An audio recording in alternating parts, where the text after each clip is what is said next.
Did God know Lucifer would rebel even before he created him? This question has puzzled theologians and believers for centuries. The secret might lie in the letters DL, a divine signature embedded in the names of God's most trusted angels. In this video, we will delve deep into the notion that God, being all-knowing, foresaw Lucifer's rebellion and encoded this knowledge in the names of ranking angels. We'll explore how the presence or absence of DL in their names signifies their status and role in the divine hierarchy. By the end of this journey, you'll gain a deeper understanding of divine omniscience, free will, and the intricate design of God's plan. Lucifer, once a high-ranking angel, known as the light bringer, held a position of great power and beauty in heaven. However, his story took a tragic turn when he chose to rebel against God, leading to his fall and transformation into Satan, the adversary. But could this fall have been anticipated? And if so, why did God create him in the first place?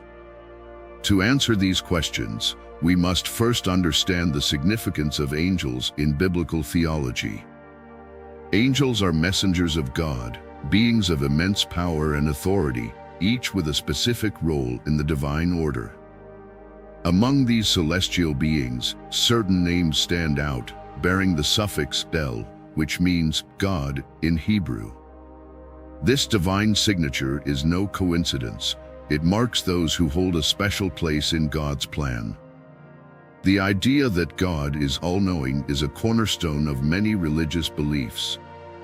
If God knows everything, then he must have known that Lucifer would rebel. This concept raises profound theological implications about the nature of free will and predestination. Did God create Lucifer with the foreknowledge of his rebellion? If so, what does that say about God's plan and purpose? The omniscience of God is a fundamental attribute in many religious traditions, particularly within Christianity. This belief holds that God possesses complete and infinite knowledge of all things, past, present, and future. In this context, the creation of Lucifer, who would eventually become Satan, poses intriguing questions. If God knew that Lucifer would rebel, why did he create him in the first place? The answer to this question lies at the heart of the theological debates surrounding free will and divine foreknowledge. From the perspective of divine omniscience, God's knowledge is not bound by time. He perceives all events simultaneously and eternally. Therefore, the rebellion of Lucifer was not a surprise to God. Instead, it was an event already known within the divine plan. This understanding challenges our human perception of time and causality, as it suggests a level of divine orchestration that is beyond our comprehension. However, the creation of Lucifer, despite this foreknowledge, underscores a crucial aspect of God's relationship with his creation, the gift of free will. Free will is the ability to choose one's actions independently, a central theme in many theological discussions. By granting free will to his creatures, God allows them to make their own choices, even if those choices include rebellion against him. This freedom is essential for the genuine expression of love and obedience. It is what makes worship and service to God meaningful rather than mechanical. To unravel this mystery, let's turn to the Bible. One of the most intriguing prophecies is found in Matthew 1 verse 23, which speaks of the coming of Jesus and mentions the name Emmanuel, meaning God with us. The inclusion of El in this name signifies God's presence and authority. This pattern is not unique to Jesus, but is also found in the names of other ranking angels. The use of the name Emmanuel is particularly significant because it directly connects to the concept of God being present with his people. The suffix El is derived from the Hebrew word for God and is commonly found in the names of significant biblical figures, especially angels. This divine signature is an indication of their special status and mission within God's plan. Consider the names Michael, Gabriel, and Raphael. Each of these angels' names contains El, reflecting their high status and close connection to God. Michael, meaning who is like God, is a warrior angel, a defender of the faith. Gabriel, meaning God is my strength, serves as a messenger, delivering important divine revelations. Raphael, meaning God heals, is associated with healing and protection. The presence of El in these names is significant.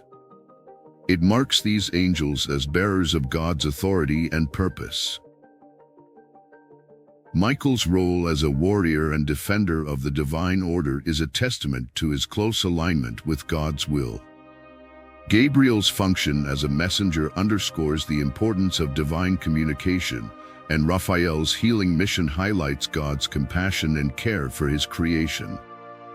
The consistent inclusion of El in these names is not merely a linguistic coincidence, but a profound theological statement. It signifies that these angels operate under the direct authority of God and are integral to his divine plan. Their names are a constant reminder of their divine origin and their unwavering allegiance to God's will. But when we turn to Lucifer, we notice something striking. His name does not contain El. Despite his high-ranking position, his name lacks the divine signature. Lucifer, meaning light-bringer or morning star, was indeed a being of great beauty and power. Yet, his name's absence of El hints at a deeper truth. Could it be that God, in his omniscience, left out his signature from Lucifer's name, foreseeing his eventual fall? This subtle yet profound detail suggests that Lucifer's rebellion was not a surprise to God but an integral part of the divine plan. Lucifer's name, derived from Latin, reflects his original state as a bearer of light. He was created with immense beauty and wisdom, a shining example of God's creative power. However, his name's lack of El sets him apart from other high-ranking angels. This absence may be seen as an indication that, despite his exalted position, Lucifer's role was different from those who bore the divine signature. Theologically, this absence suggests that Lucifer's rebellion and subsequent fall were foreseen by God. It implies that Lucifer's story is a necessary part of the broader narrative of creation, free will, and redemption. By creating Lucifer without the El suffix, God might have been signaling the potential for rebellion inherent in the gift of free will. Lucifer's fall, therefore, serves as a cautionary tale about the misuse of free will and the consequences of turning away from God's light. The interplay between God's foreknowledge and free will is complex. God's decision to create Lucifer, despite knowing his future rebellion, underscores the importance of free will in the divine scheme. God's foreknowledge does not negate free will, rather, it highlights the depth of his plan, allowing for the possibility of redemption and growth. God's omniscience, his ability to know everything that will happen, coexists with the concept of free will.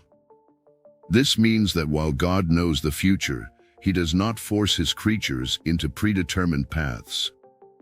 Lucifer's creation, even with the foresight of his eventual rebellion, was an exercise of this divine balance. Lucifer, like all angels and humans, was granted the freedom to make choices, even if those choices led to downfall. The absence of El in Lucifer's name serves as a reminder of this balance. While God foresaw the fall, he also provided the means for salvation and the continuation of his divine purpose. The divine plan is not thwarted by rebellion but rather encompasses it, offering avenues for redemption and reconciliation.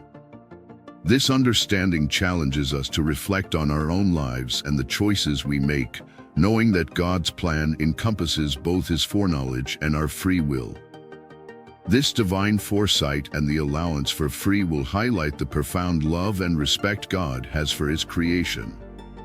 By not embedding El in Lucifer's name, God subtly indicated that Lucifer's rebellion was part of a larger, purposeful narrative. The lack of the divine signature in Lucifer's name suggests that while he was created with great potential, his path would diverge from those who remained in alignment with God's will.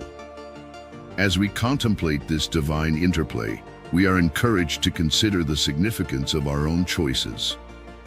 The story of Lucifer reminds us that our decisions have profound implications, not just for ourselves, but within the broader tapestry of God's creation. It urges us to strive for alignment with divine purposes, understanding that while God's plan is supreme, our free will plays a crucial role in the unfolding of that plan. Understanding the significance of El in the names of angels enriches our appreciation of God's intricate design. It reminds us that every detail in the divine narrative has purpose and meaning, encouraging us to seek deeper understanding and connection with the divine. In this exploration of the letters DL, we find a powerful reminder of God's omniscience and the profound mystery of free will. The story of Lucifer, the absence of El in his name, and the intricate balance between divine foreknowledge and free choice invite us to ponder our place in the grand tapestry of creation. What choices will we make, and how will we reflect the divine signature in our own lives? Thank you for joining us on this journey. If you found this video insightful, please like, share, and subscribe for more explorations of faith, theology, and the mysteries of the divine.